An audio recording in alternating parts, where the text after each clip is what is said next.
The Etruscans left us few surviving texts. Instead, they left thousands of tombs. What can a cemetery tell us about a civilization? For the Etruscans, almost everything.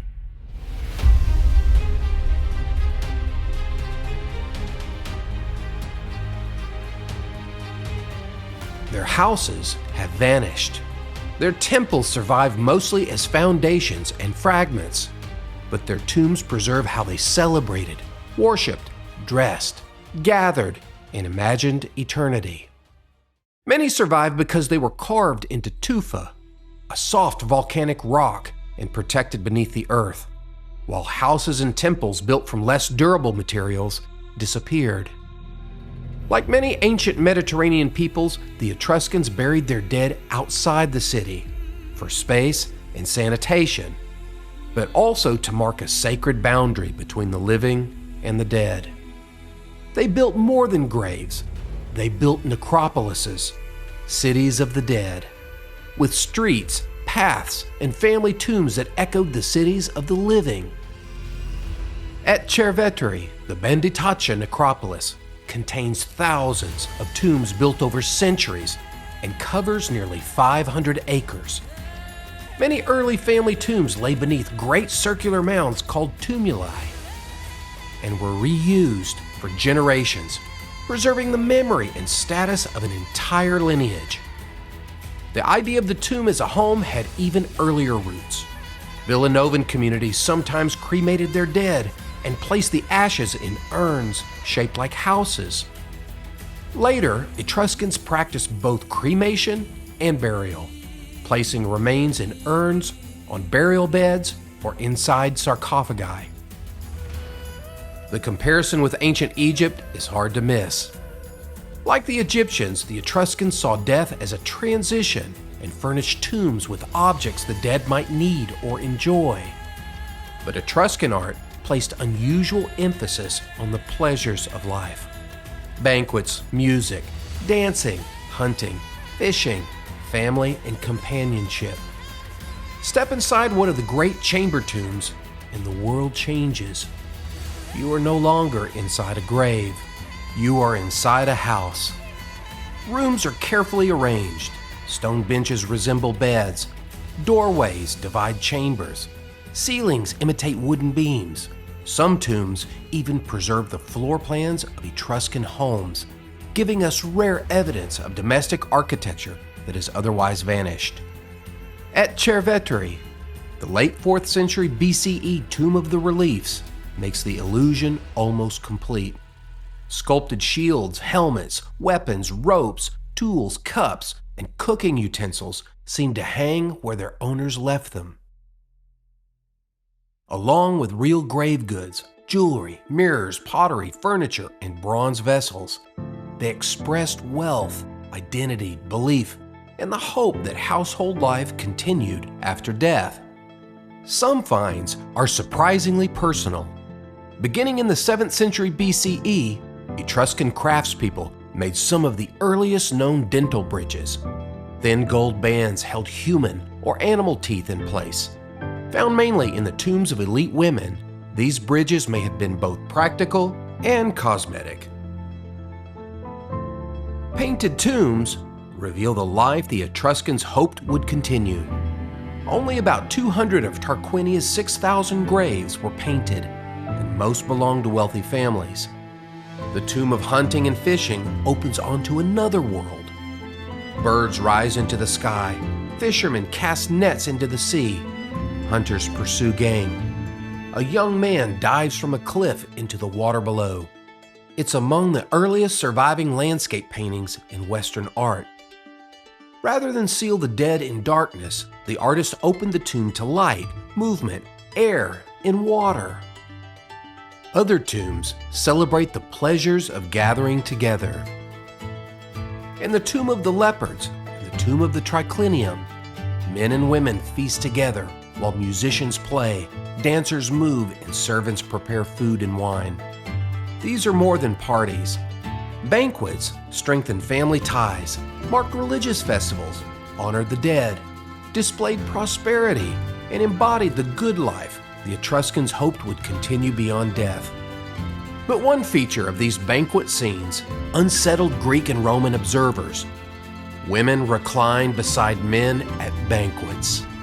Elite Etruscan women enjoyed freedoms that women in many other ancient societies did not. They attended public events and took part in religious ceremonies. Inscriptions record both their personal and family names, showing that they did not simply disappear into their husbands' identities. Some inherited and controlled property, and their tombs reveal their personal wealth and status. Their independence was unusual, and Greek and Roman writers often criticized them for it. Mirrors and toiletry containers sometimes bear names, dedications, or labels identifying mythological figures. They do not prove that all Etruscan women could read, but they place at least some elite women within a literate culture. Most of our evidence comes from wealthy families, and this was not equality in the modern sense.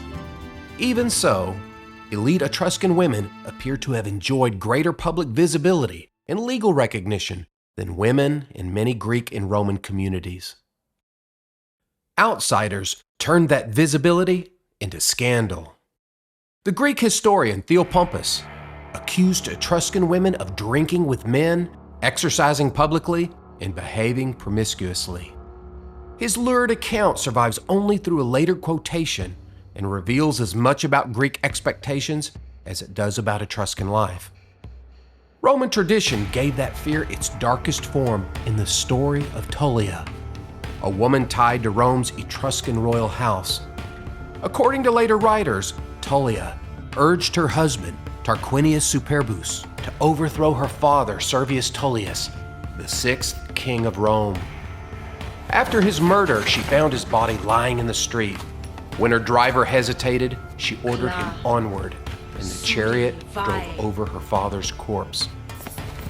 The place became known as the Vicus Sceleratus, the Street of Infamy. Whether the story happened is impossible to know, but Roman authors turned Tullia into a warning about female ambition, impiety, and the dangers they associated with Rome's Etruscan royal past. Archaeology preserves a different story. Named women remembered as family members, ritual participants, property holders, and companions to their husbands. Sometimes objects preserve what hostile writers distort. Few works answer those writers more beautifully than the so-called Sarcophagus of the Spouses, made around 520 BCE and found at Cerveteri. Despite its name, it's not really a sarcophagus, but a monumental terracotta urn made to hold cremated remains. It was reconstructed from roughly 400 fragments. A husband and wife reclined together on a banquet couch, their upper bodies raised and facing outward. The man wraps his arm around the woman's shoulders, bringing their faces close together. Both wear the familiar archaic smile. Their hands once held objects now lost, perhaps a wine cup, a pomegranate, or a small vessel for precious perfume. We cannot know exactly what they held, but their gestures suggest they are sharing something with each other, and perhaps with us. Stylized as they are, they lean together with unmistakable tenderness. More than 2 centuries later, 2 stone sarcophagi from the Tetnies family tomb at Volci carry that intimacy further. Inscriptions identify 2 generations, the parents in one coffin, their son and his wife in the other. On both lids, husband and wife lie beneath a coverlet, embracing and gazing at one another as though marriage continues beyond death. The parents appear more naturalistic.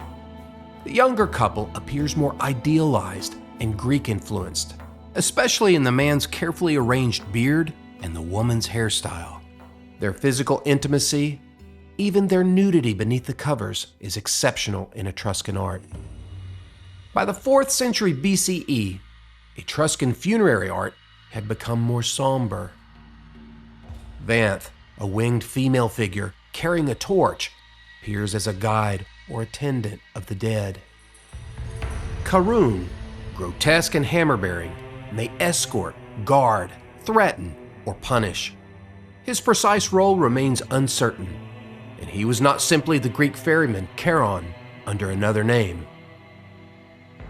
Vanth and Karun sometimes appeared near painted doors, symbolizing the entrance to the underworld. The afterlife might promise reunion, but the road there had grown more dangerous. This darker imagery emerged during centuries of mounting political pressure. In 474 BCE, a Greek-led fleet defeated the Etruscans at Cumae, weakening their naval power in southern Italy. Rome later conquered and absorbed the independent Etruscan cities. A darker world took shape in Etruscan funerary art as Etruscan power faded. One of the clearest examples is the sarcophagus of Lares Pulenus, made in the late 3rd or early 2nd century BCE. Pulenus reclines alone, older, heavier, and more individualized than the smiling archaic couples. He holds a long scroll listing his family line and the achievements of his life. It contains one of the longest Etruscan inscriptions ever found. Beneath him, underworld figures associated with Vanth and Karun wait below the couch. Above, a man preserves his name and achievements. Below, death waits. By imagining the tomb as another home, the Etruscans preserved an intimate portrait of life, its music, celebrations, families, achievements, hopes, and fears. They became known through the monuments they built for the dead.